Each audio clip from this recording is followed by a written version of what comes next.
THG Star Dragon Publishing presents Pearls of Sea and Stone, Book of Seals, a Selkies Skins story. Written by Teresa Garcia. Narrated by Elia Leonov.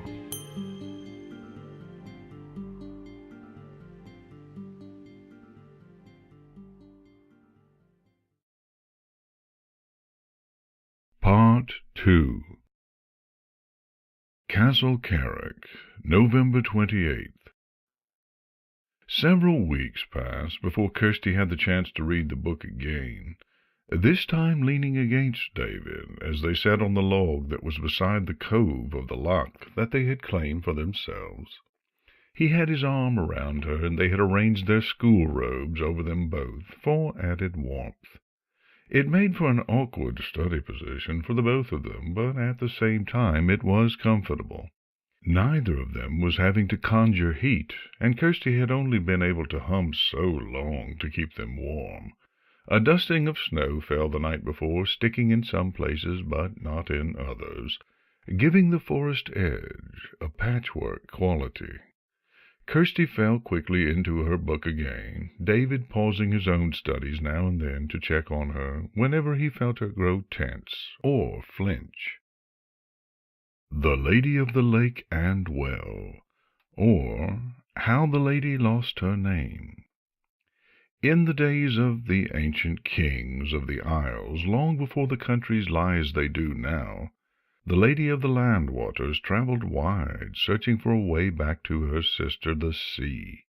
She became split, and so resided in each river, lake, pond, and stream.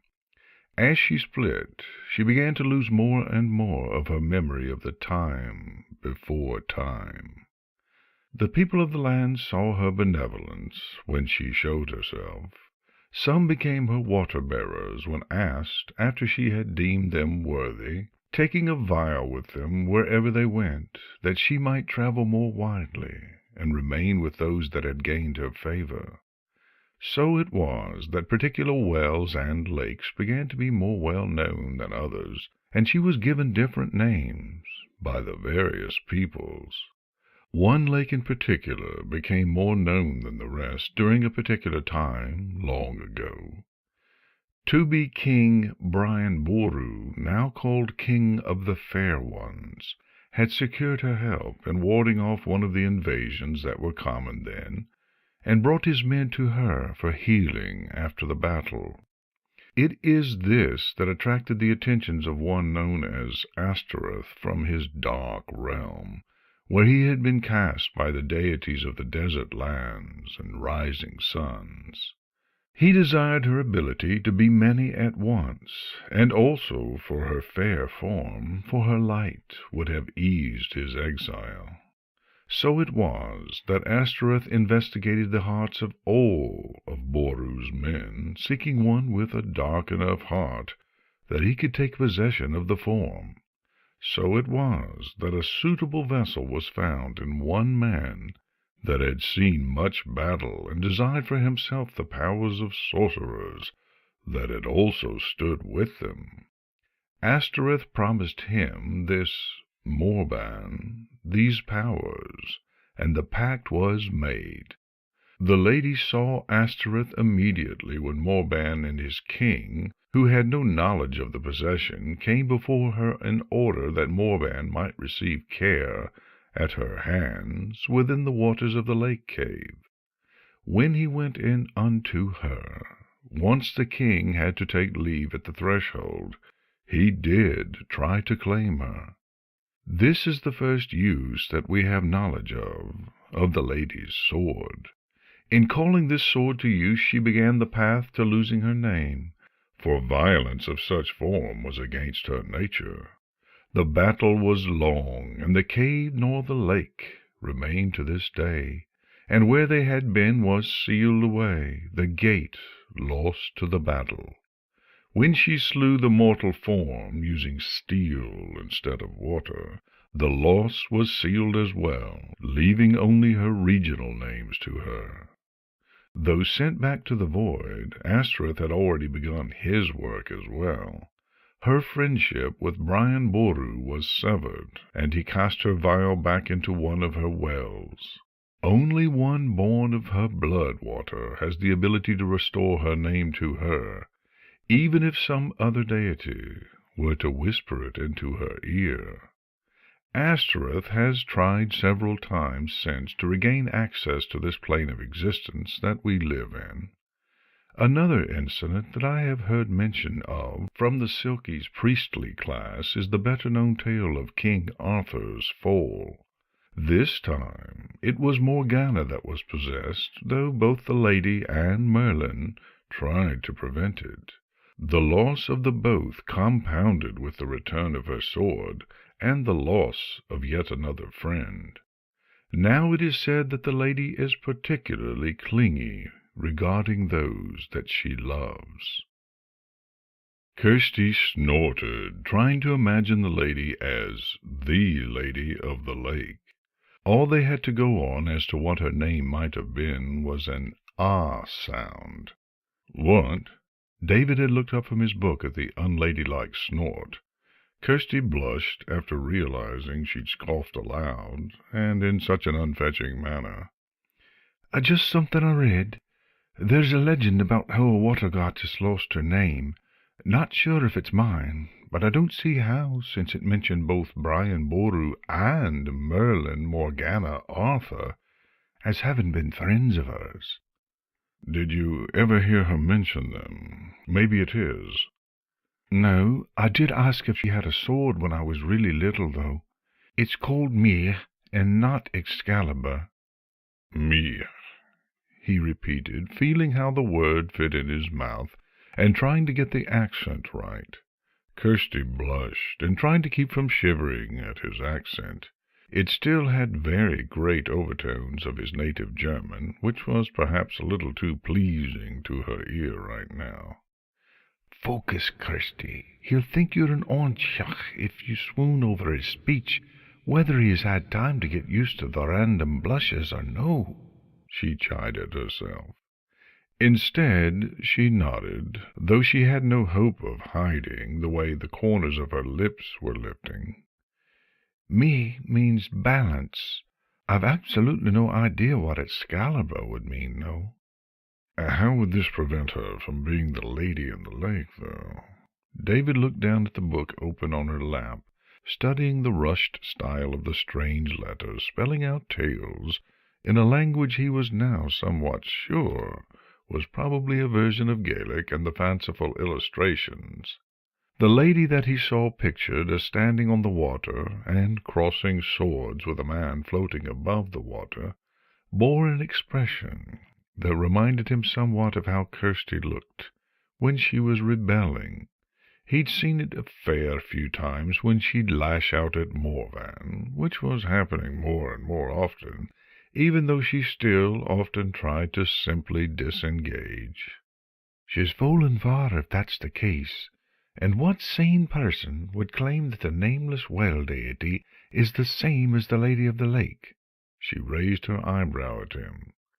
He shrugged, unsure whether this was a discussion worth trying to press his point over. There are stranger things. Kirsty sighed and nodded, accepting his point. Maybe. I don't know. Some of this I don't know quite what to think. Maybe you've got an opinion. She began to read him the next section, first a sentence in the original language, and then translating it, pausing longer when reaching a word she was not fully familiar with. The marks of Mara, the Lady, and the Moon.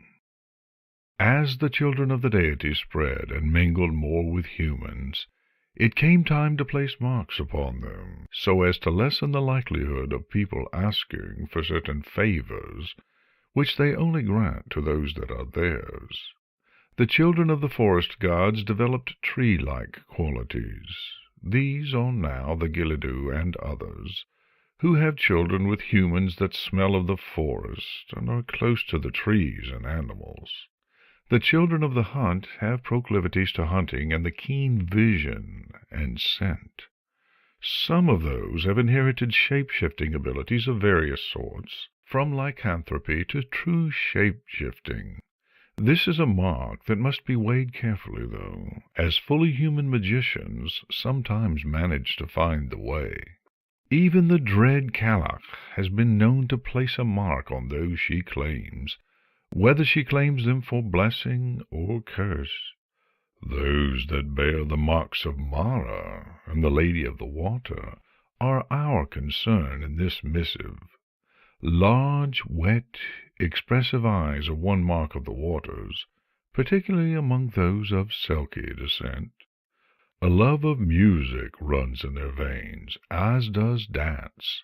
The call to the seas or water always sounds for these, so that none can be happy if they do not at least live near a stream or a well, though lakes, rivers, and, of course, the wide sparkling sea is preferable. Some of these, particularly the Manx and Welsh, though you will see this among the Orkneys as well, will have extra flesh between their fingers to produce webbing more akin to flippers. All children with strong concentrations of either Mara or the lady's blood are particularly gifted swimmers. Selkie and Merrow women have a particular grace about them that stands apart. The men tend to be generous and charming. Both sexes are marked by periods of unwarranted wistfulness and deep thought, more heavily so among the Selkie. The priestly line especially bears a strange mark among the women. Witness how certain among them will have waving marks around the arms in blue, which do not wash away, no matter how they are scrubbed.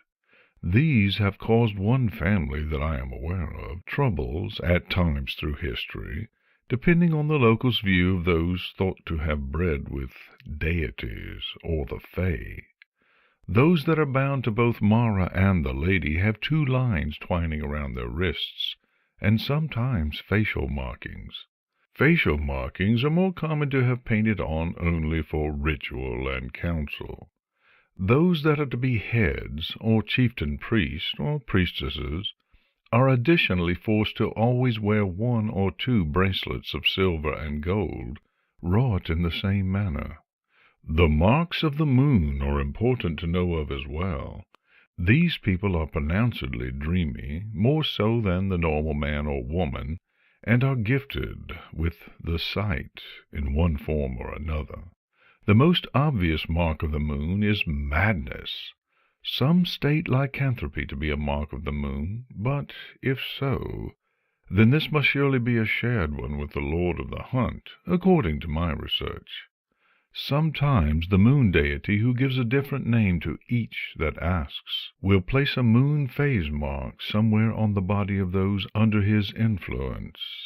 Every once in a great while, a priestess among the Mer peoples or one of the clan chiefs will be called on by all three of these deities, in which case the binding bands will gain a third strand, pearls, moonstones, or similar stones, and the tattoo marks may gain a third strand, and phase signs, if the mark is not already elsewhere. The moon is considered more dangerous than Mara, though no Selkie that I know of has been able to quite point out why, other than an association with madness. There are other, younger deities that some tribes and clans follow, but these are the main three that the Selkie folk follow. They also are known to ask the Lord of the Hunt for his blessing on the more dangerous and difficult hunts that are partaken in by those clans that affix themselves to claimed areas. Kirsty made a face, and stopped reading, looking over at him, and then blushing when seeing the intense look on his face. "I hope my accent wasn't too thick. It's hard to go back and forth, and it's older than I'm used to finding in the Makay log." "No, I understood you when you translated." He looked from her to the book, studying the carefully scribed examples. "I don't like these marks. I don't remember seeing one on your mother when I saw her briefly at the station." "Sleeves and a glamour, and hers a-fadin' as I grow, and she does more to lessen—" She broke off, her nose wrinkling and eyes narrowing at a memory that made her eye-teeth throb and chest heavy. "When I was little they still looked new. The popularity of tribal tattoos now in the Cowan community is probably a boon, with how easily hers blend in now." He made a non-committal noise, which she couldn't decipher a meaning for, then took her left hand away from her book, using his left hand and keeping his right arm around her. "May I?" When she nodded, trying to tamp down the blush, he lifted her hand enough for her sleeve to slide back and expose her wrist. He examined it carefully, turning it over slowly as if studying her still unmarked skin. Kirsty tried not to wrinkle her nose at how dark a blue her veins were, nor how much more noticeable they might be compared to other people's that she had observed, or to how frail the action made her bones look. He moved his examinations to her hand next, as thoroughly as she'd allowed him on their first ride to the school, before their initiation into it. "I just can't imagine you with any marks or tattoos, Kirsty. I don't like it. You're fine as you are." He released her gently, looking into her very wide eyes, which could not settle on a shade of blue. "I don't either, actually. I don't know if it'll hurt like the ones the Cowans do. I really hope not. It scares me." David frowned. "I don't want you to be scared, either. Worrying about mer-people attacking you, or being dragged off to a settlement, is enough." He'd said it as clearly as he knew how, but whether Kirsty understood what he was really trying to say, he wasn't certain. There seemed to be a flicker in her eyes before she looked down, and her cheeks were pink. His heart constricted and jumped a bit. "Did I say it wrong?" "Thank you, David." Her voice was small and meek, and she found his hand without asking, giving it a squeeze. "When you're around, I'm not so scared." "I'm glad." He smiled at her, and she smiled back, and snuggled slightly closer. Kirsty sat like that with him for several moments, letting her eyes close and just enjoying being semi-normal for a short time, before they resumed their mutual studies. The Temples of Mara and the Lady. The temples and wells of the Lady once spread over the world, but now she concentrates her consciousness mainly upon the isles. I am aware of there being pools and wells that await her return on the continent. I do not know enough about the wells of the Lady to provide an accurate map of where they all lie, although I have provided this to the utmost of mine own knowledge and researches. I am much more versed in the lore of Mara. The temples of Mara that I am familiar with are the two temples of the 9th wave, the temples of the Northern Lights, of which there were 4 that I was aware of before coming here to Our Lady of the Seas, in the land of the Era. There were the Temple of Pearl, Temple of Shell, and Temple of the Horn. Of those in the lands beyond my travels I cannot say for certain, and Mara herself once went by many names, as did her sister, so there may be yet more. There are also various cities along the sea floor, the deeper ones beyond the normal reach of the regular selkie. I do not have personal knowledge of the deep-sea cities, only that in the capitals of these are sub-temples to Mara. Just as among the larger selkie cities, they are represented at these by statues, just as how certain denizens of the deep are represented by statuary at the shallower temples. Once in several generations a mating between members of deep-sea and shallow temples will occur to ensure that various bloodlines remain represented.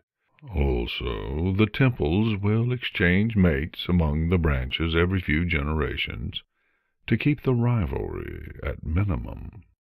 There is only one known instance of this being flouted, and there are extenuating circumstances.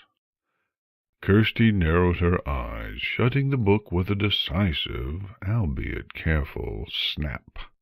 Her lips curled in a silent snarl as the tremor spread through her body, and she lost track of the musty smell of ancient leather and the fresher smells from David's robes. Not even the trees penetrated into the walled space her mind retreated into. What's wrong? David looked up again from his book. The sound of his voice brought her back to where they were. Nothing. I just read something I don't like. Way to state the obvious, Kirsty. Which was what? That if I were originally from the sea, I'd have to deal with an arranged marriage. Nothing important to write now.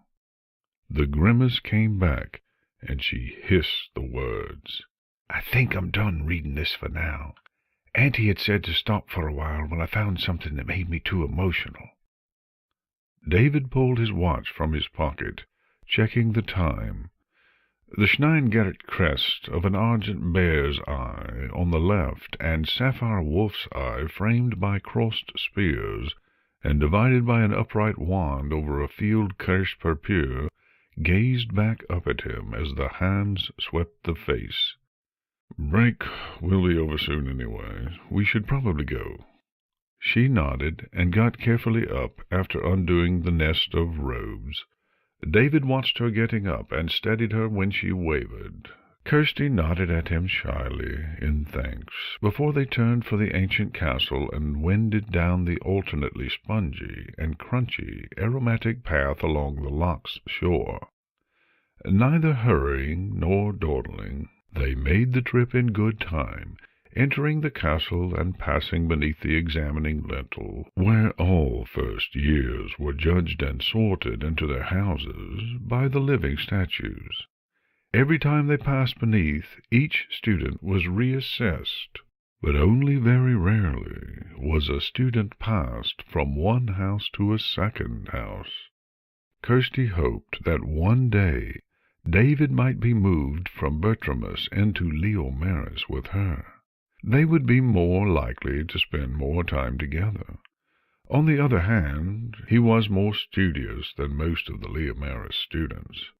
The better thing to hope for would be that the examiners decided that she had matured in such a way that Bertramus would eventually be a better fit. However, unless things changed, she was too energetic for most of the Bertramus students. There were also her friends that she was slowly making, and her aunt. How could she leave them? Perhaps it would be a wise decision to join the Mythological Society for an extracurricular, as if she had time for anything beyond her night courses, dueling practice, and choir. If she joined that society, then she would be mingling with students from other houses more, and thus more likely to form connections that would help assuage loneliness, if she ever did get moved.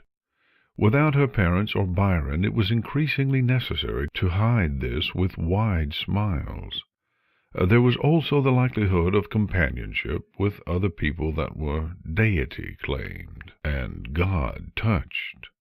She would not feel so alone among people that had magic, and yet scoffed at the idea of ancient gods actually existing. This tangle of thoughts was listened to by the examiners, as always, their jewel eyes lighting momentarily as they conferred about the pair.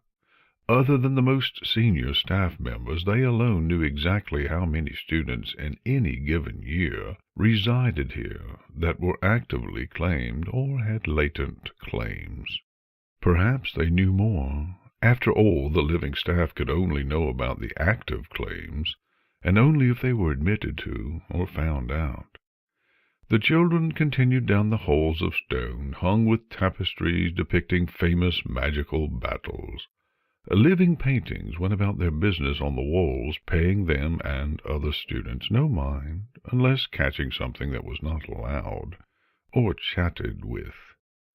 The motifs of the twin ravens, serpents, and sea lions ran throughout the castle.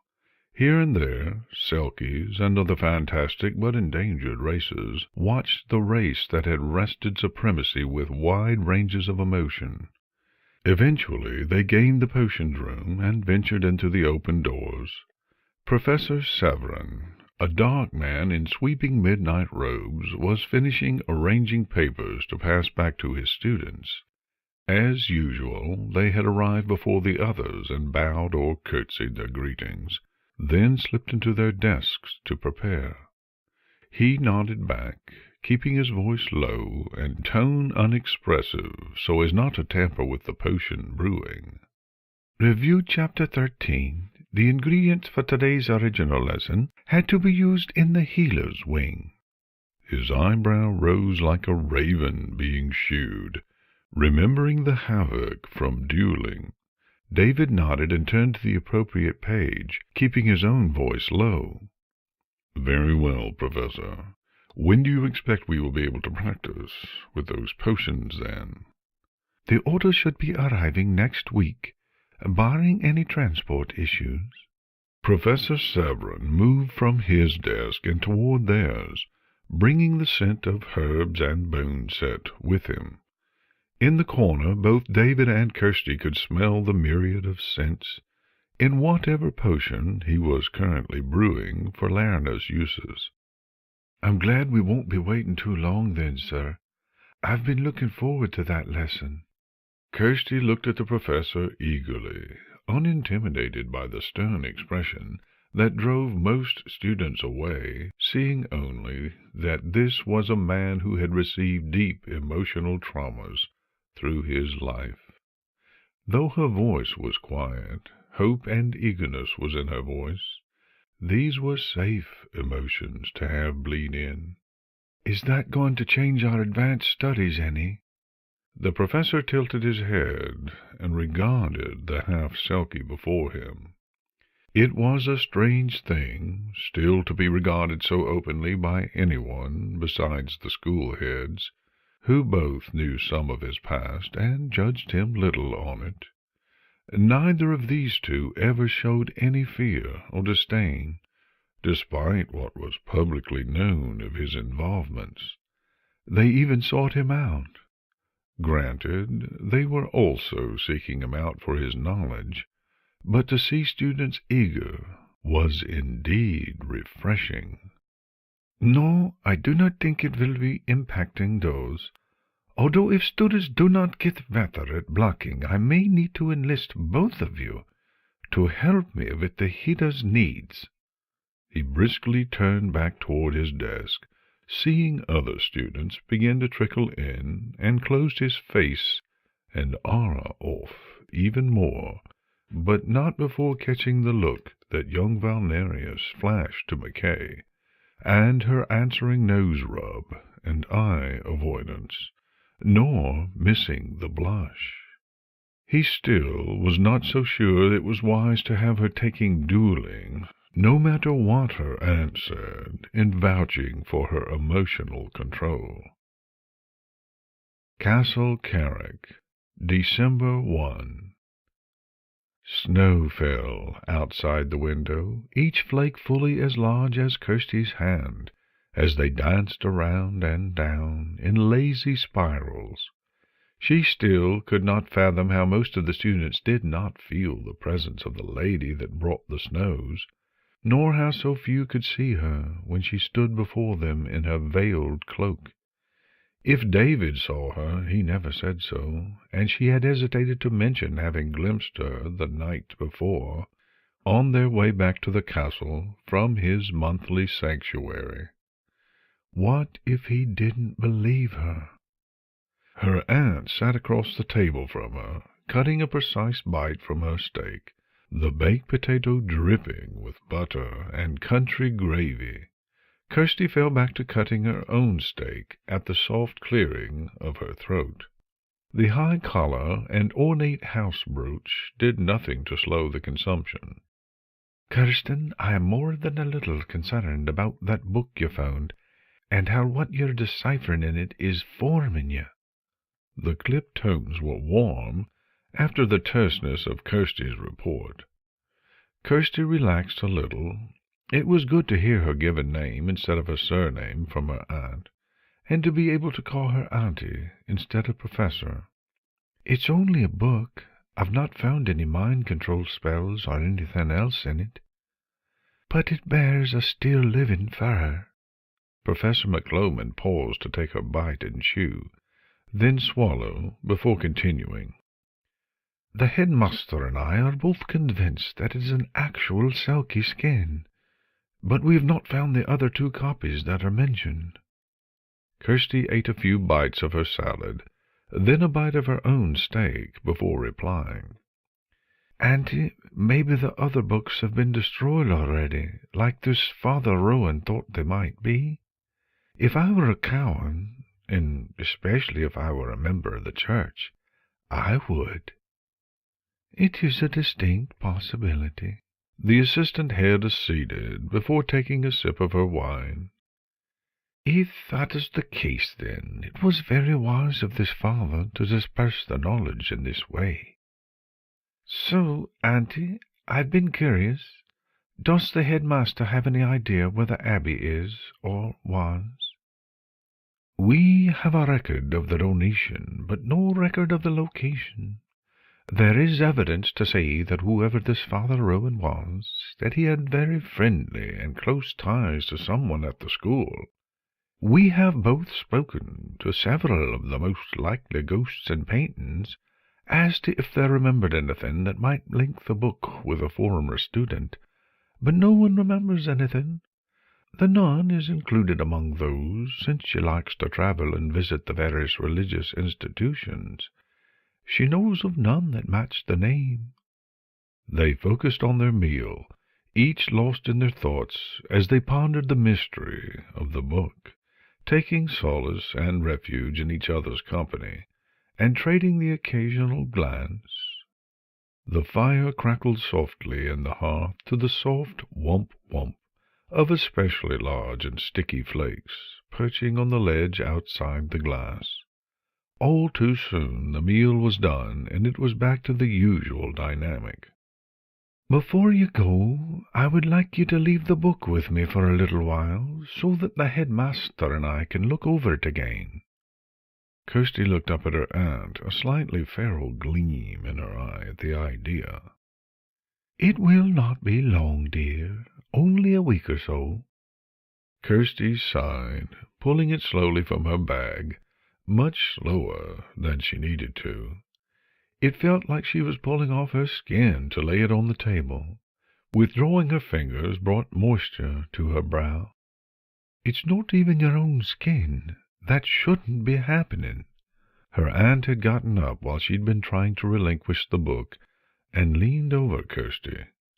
Kirsty looked up into her aunt's eyes. "I know, but it still feels like part of me." Professor McLoman pulled Kirsty into a hug, and rested her nose lightly on top of the child's head. "You'll feel better once you have your own skin. Maybe the lack of one makes you particularly vulnerable. I'm sorry that I've not experienced this myself to be a better guide for you." "It's okay." Kirsty tried to fight the trembling. "It's only a few more months till I go out, right? Then I can be a real person." "You're already a real person to me, selkie or not. I know you've already got a soul." McLoman stroked her niece's back softly, while holding her tight. "Thank you, Aunt Balara." Kirsty squeezed tightly, before tearing herself away and squaring her shoulders, being careful not to look at the table or heed the soft chanting from the book in its deep voice. The professor watched her niece go through the door, then sat back down as the table cleared itself, putting her head in her hands and collecting herself. It would not do to drip tears on a 3rd century manuscript.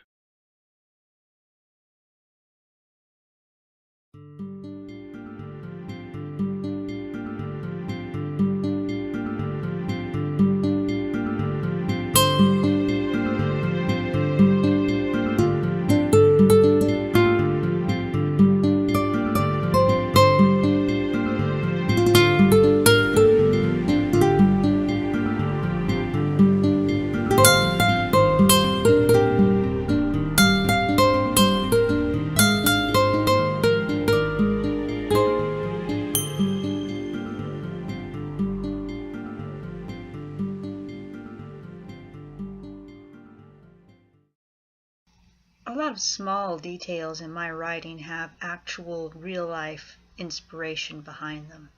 For example, the Quiche family, who are lightkeepers for Seal Point, are actually inspired partly from the lighthouses around Crescent City in Trinidad area of California, especially the Battery Point Lighthouse. What you're seeing right now is the inspiration behind Kirsty's bracelet. This bracelet is made out of silver, and it was given to me while I was at a sun dance when my daughter was small. It was her very first sun dance, and I met a person named Star. Now, this person was one of those people that balance masculine and feminine, and that is the nature of their medicine. This person gifted me this bracelet as a reminder to keep my own masculine and feminine aspects in balance. From this point on, I was extremely interested in balancing two different types of the feminine. They are part of the inspiration behind Mara and the lady of the fresh waters and the mistress of the sea.